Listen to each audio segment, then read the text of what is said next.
तो कैसे हो भाई लोग? आशा करता हूँ कि सब बढ़िया ही होंगे। और अगर किसी की गर्लफ्रेंड उसे तंग कर रही हो तो मैं भगवान से प्रार्थना करूंगा कि वो आपको छोड़कर जल्दी से जल्दी चली जाए।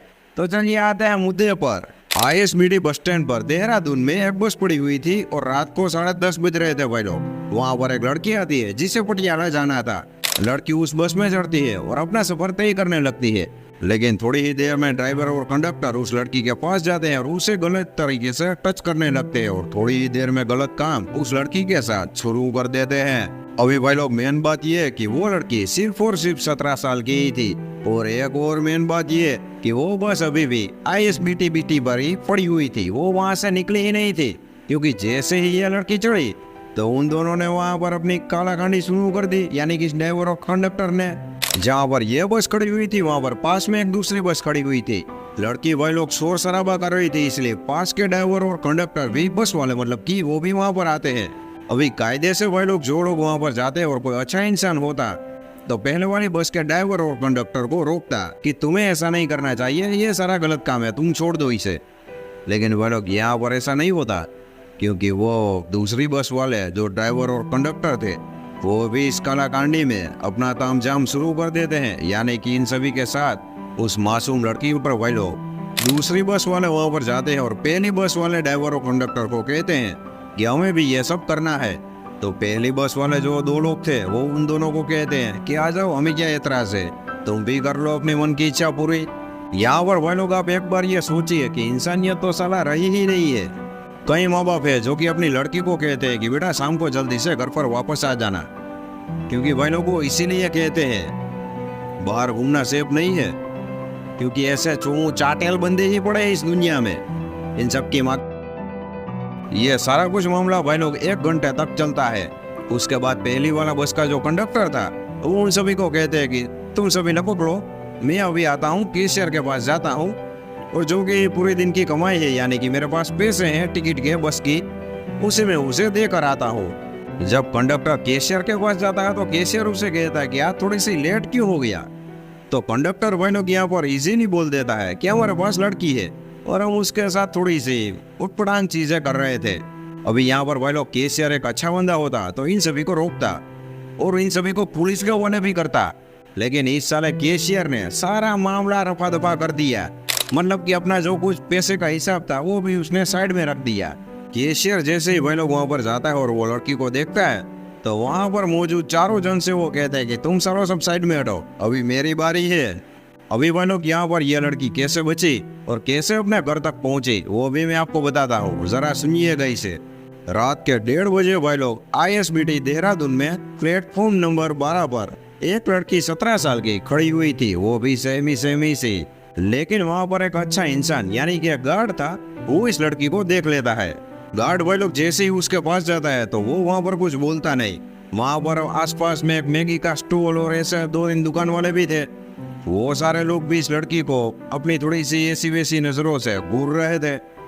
गार्ड यहाँ पर समझ जाता है कि मामला कुछ हो रही है, इसलिए वो तुरंत चाइल्ड हेल्पलाइन नंबर 1098 पर कॉल कर देता है और कॉल में कहता है कि यहाँ पर एक लड़की है और मुझे इसकी हालत थोड़ी सी गंभीर लग रही है, क्योंकि इसके साथ कुछ गलत हुआ हो या किसी हादसे का शिकार हुई हो, ऐसा मुझे लग रहा है। थोड़ी ही देर में वह लोग वहाँ पर चाइल्ड हेल्पलाइन वाले भी पहुंच जाते हैं और साथ में कई पुलिस वाले भी पहुंच जाते हैं।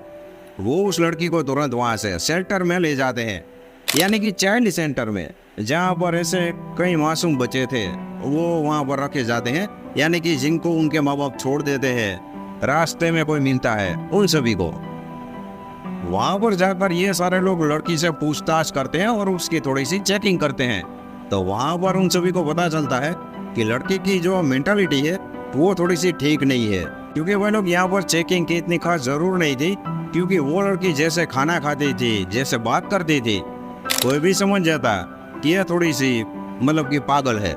चाइल्ड हेल्पलाइन वालों ने उससे पूछा कि तुम कहाँ की रहने वाली हो, तो यहाँ पर भी यह लड़की अपना जवाब बार बार बदल रही थी। पहले दिन वो कहती है कि मैं पटियाला की रहने वाली हूँ और दूसरे दिन वो कहती है कि मैं यूपी में किसी गांव या किसी जिले की रहने वाली हूँ। जब चाइल्ड हेल्पलाइन वाले लड़की से उसके माँ बाप के बारे में पूछते हैं तो लड़की पहले कहती है कि मेरे माँ बाप नहीं है, वो मर चुके हैं और बाकी फैमिली मेंबर्स ने मुझे घर से निकाल दिया है। अभी दूसरे स्टेटमेंट में लड़की बोलती है कि मेरे माँ बाप हैं जो कि यूपी में मौजूद है, और एक मेरा भाई भी है जो कि वहाँ पर मजदूरी करता है। जब पुलिस वालों और चाइल्ड हेल्पलाइन वालों ने थोड़ी सी और जांच पड़ताल की तो उन सभी को पता चला कि लड़की यूपी की रहने वाली है, और लड़की के माँ बाप के बारे में भी उन सभी को पता चल चुका था।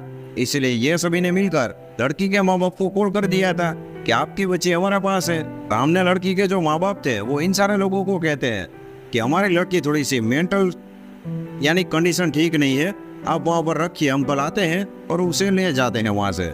लेकिन भाई लोग अगले दिन की सुबह 4 बजे लड़की ने कुछ ऐसा बताया कि वहाँ पर मौजूद पुलिस वाले और चाइल्ड हेल्पकेयर वाले, लड़की ने बताया कि 5 लोगों ने मिलकर उसके साथ घिनौना काम किया है।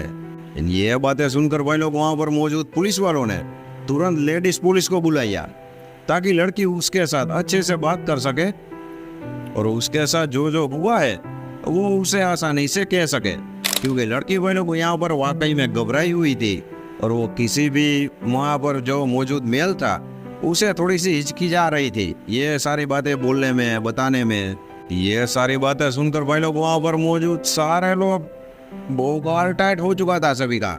इसके बाद पुलिस अपने काम पर लग जाती है। वो तुरंत ISBT बस स्टॉप पर जाते हैं और वहाँ पर जो मौजूद CCTV कैमरे थे उसकी वो पूरी क्लिप निकालते हैं। वहाँ पर उसे दिखाई देता है एक शख्स जो कि उसी बस के आसपास घूम रहा था। ये सारे लोग उसका एक प्रिंट फोटो निकालते हैं और वहाँ पर आसपास में पूछताछ करते हैं। थोड़े ही दिनों में वो आदमी पकड़ा जाता है और वो था पहने वाली बस का कंडक्टर।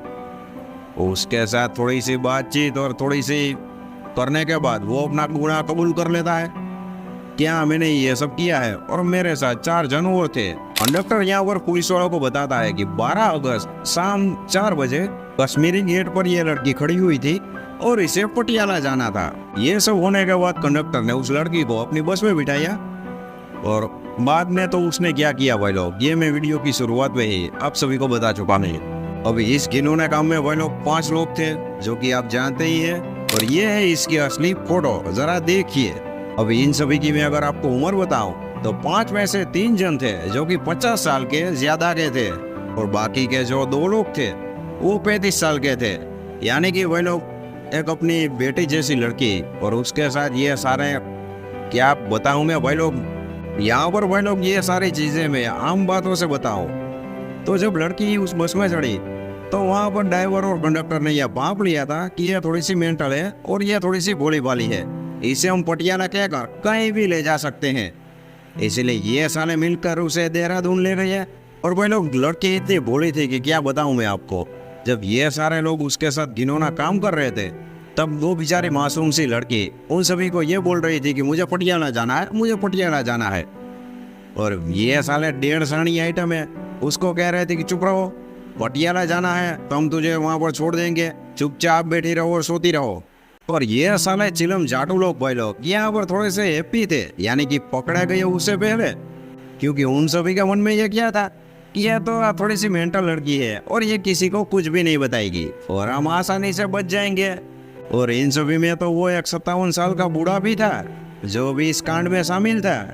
इन 5 में से एक, इसकी तो साले की गांड में वो रॉकेट डालकर उड़ा डालना चाहिए। अब यहाँ पर भाई लोग मैं आशा करता हूँ कि हमारी इंडियन गवर्नमेंट इन 5 को कड़ी से कड़ी सजा दे। आपका क्या कहना है भाई लोग इन सब के बारे में, कमेंट में बताना अपने भाई को। और भाई लोग हर रोज ऐसे एक्सपोज वीडियो देखना चाहते हो तो अपने भाई के चैनल को सब्सक्राइब कर लो। तो चलिए मैं मिलता हूँ अगली वीडियो में, तब तक के लिए जय हिंद जय भारत।